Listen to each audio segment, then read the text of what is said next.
Assalamualaikum warahmatullahi wabarakatuh. Pada kesempatan video kali ini, saya beserta teman-teman kelompok saya akan memberikan sedikit pengertian atau pemahaman tentang materi bahasa Inggris, yaitu part of speech, yang dimana teman-teman saya juga akan menyampaikan sedikit materi yang mungkin mereka ketahui dari materi yang saya sebutkan tadi. Introduce, my name is Hasmirawati, and in this video saya akan dibantu oleh teman-teman saya lainnya. My name is Rahmatia with name 220222073. Assalamualaikum warahmatullahi wabarakatuh. My name is Mirnawati with name 220222041. Assalamualaikum warahmatullahi wabarakatuh. My name is Nur Hafida with name 220222066. Assalamualaikum warahmatullahi wabarakatuh. My name is Andi Rizky Rahaya Saputri with name 220222048. Baiklah, saya akan memberi sedikit penjelasan atau pengertian mengenai materi part of speech, yaitu noun. Apa itu noun? Sebagian kita ketahui bahwa noun adalah kata benda. Noun juga bagian dari part of speech, yang dimana noun digunakan untuk menamai semua benda dan konsep yang ada di dunia ini, baik itu dalam hal-hal yang fisik dan hal-hal yang abstrak. Selain itu, noun juga dapat diartikan sebagai kata untuk menamai dan menyebut orang, tempat, bahkan ide dan sebagainya. Di sini, noun terbagi menjadi dua berdasarkan bentuknya. Yang pertama ada concrete noun, abstract noun. Apa itu concrete noun? Concrete noun adalah kata benda yang mana dapat dirasa, diraba, dipegang oleh panca indera kita sendiri. Sedangkan abstract noun adalah kata benda yang tidak terwujud atau kata benda yang tidak berwujud, yang dimana yang tidak dapat dirasakan oleh panca indera. Contoh-contoh kata noun itu, contoh kecilnya seperti book, pond, table, house, dan lain sebagainya. Mungkin sekian penjelasan materi part of speech bagian noun dari saya, dan selanjutnya akan disampaikan materi lainnya oleh teman-teman saya. Well, I will explain material about adjective. Adjektif atau kata sifat adalah kata yang berfungsi untuk menjelaskan, menggambarkan, atau membatasi pronoun atau noun yang masih general. Adjektif memiliki dua jenis, yaitu yang pertama descriptive nouns, yang kedua limiting adjectives. Descriptive nouns yaitu adjektif yang menggambarkan atau menjelaskan keadaan noun atau pronoun yang meliputi ukuran, bentuk, warna, bau, rasa, dan sebagainya. Contohnya, her small round pink face. Limiting adjective yaitu adjektif yang membatasi noun atau pronoun tanpa memberikan informasi mengenai keadaan, jenisnya, dan sebagainya. Limiting adjective dikelompokkan menjadi 8 bagian, yaitu 1. Possessive adjective adalah adjektif kepemilikan yang harus diikuti oleh noun. 2. Possessive proper adjective adalah kepemilikan yang menggunakan noun sebagai adjektifnya. 3. Demonstrative adjective adalah kata tunjuk yang diikuti oleh noun. 4. Article adjective adalah kata sandang yang diletakkan di depan noun. 5. Exclamatory adjective adalah adjektif yang digunakan dalam berseru. 6. Interrogative adjective adalah adjektif yang digunakan untuk bertanya. 7. Numeral adjective adalah bilangan atau hitungan yang difungsikan sebagai adjektif. Dan yang terakhir, adjective of indefinite quantity adalah jumlah tak jelas yang difungsikan sebagai adjektif.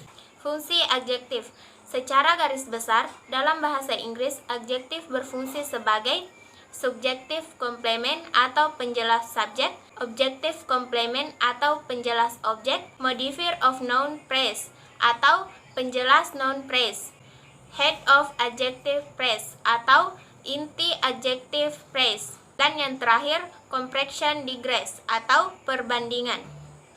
Verb. Verb adalah kata yang mendeskripsikan aksi, tindakan, kondisi, dan pengalaman sesuatu. Di dalam bahasa Indonesia, verb diartikan sebagai kata kerja. Verb menunjukkan aktivitas dari subjek dalam kalimat. Dalam bahasa Inggris, subjek atau kata kerja tak harus menunjukkan sebuah aksi tetapi dapat menyatakan sebagai kondisi dan keadaan. Adapun jenis dan contoh verb. Pertama, dinamis and stative verbs. Secara sistematis, verb dalam bahasa Inggris dibagi menjadi dua kelompok, yakni dinamis verb dan statis verb. Dinamis verb adalah verb yang menunjukkan aktivitas sehingga disebut juga action verb. Contohnya read, type, jump, drink, dan drive. Sedangkan statis verb adalah verb yang menyatakan kondisi atau keadaan. Contohnya like, had, have, dan believe. Regular and irregular verb. Berdasarkan perubahan bentuknya, verb dibagi menjadi dua, yaitu irregular verb atau kata beraturan dan regular verb atau kata beraturan. Regular verb yaitu verb yang memiliki perubahan bentuk beraturan dalam verb 2 dan verb 3 dilakukan dengan menambahkan ed. Irregular verb yaitu verb yang perubahan bentuknya tidak beraturan. Adapun fungsi verb, secara garis besar fungsi verb dalam bahasa Inggris ada dua, yaitu kata kerja utama dan kata kerja bantu. Kata kerja utama atau ordinary adalah kata kerja utama merupakan indikator suatu kalimat. Sedangkan kata kerja bantu tidak memiliki makna yang jelas atau tidak berarti dan tidak bermakna. I will explain the part of speech, namely the pronoun. Pronoun atau kata ganti adalah kata yang dapat menggantikan suatu kata benda atau frasa kata benda.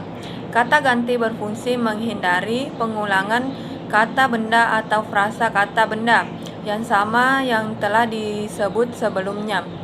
Dalam bahasa Inggris, pronoun memiliki beberapa jenis, yaitu yang pertama yaitu reflex pronoun. Reflex pronoun adalah kata ganti yang digunakan untuk menunjukkan tindakan atau kegiatan yang dilakukan oleh diri subjek sendiri atau subject of the verb, atau dengan kata lain memberi penekanan pada unsur subjek atau objek. Kata ganti bentuk tunggal mendapat akhirat self dan bentuk jamak dengan akhirat self. Yang kedua yaitu possessive pronoun. Possessive pronoun adalah kata ganti yang memperlihatkan kepunyaan seorang atau kelompok. Ada dua bentuk possessive pronoun, yaitu dependent dan independent.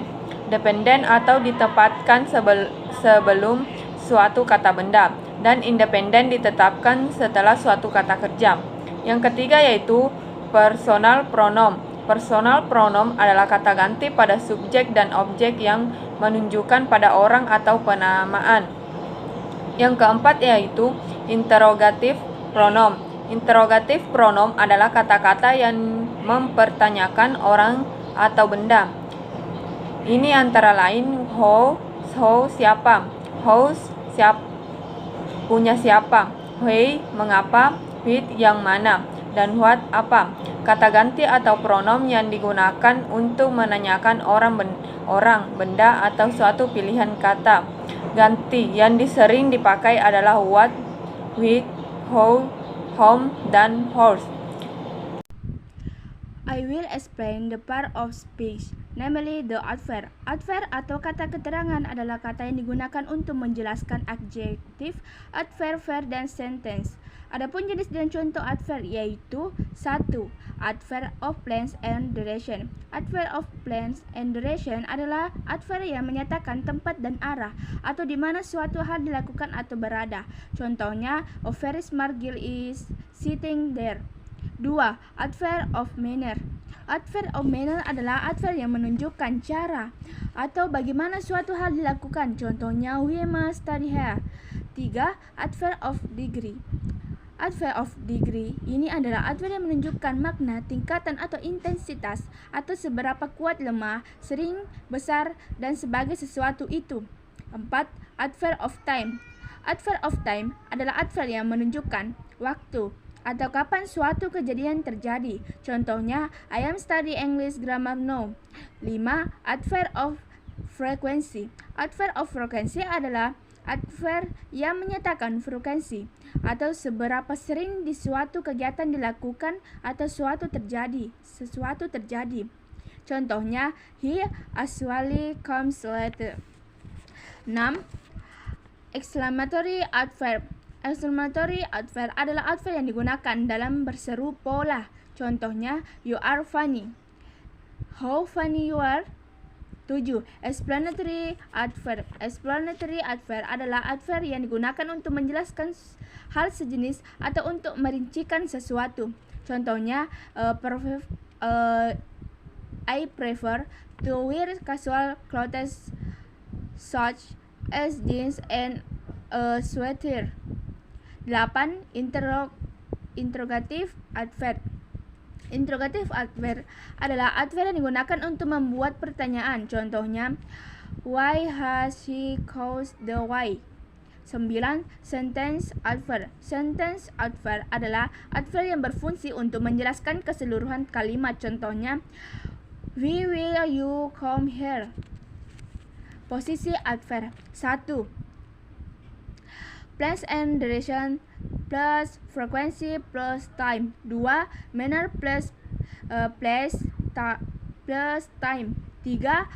Auxiliary 1 plus adverb plus auxiliary 2. Auxiliary 3 plus ordinary. Adapun fungsi adverb yaitu 1. Emphasis atau penekanan. 2. Negatif atau negasi atau penyangkalan. 3. Konjuktif adverb atau penyambungan.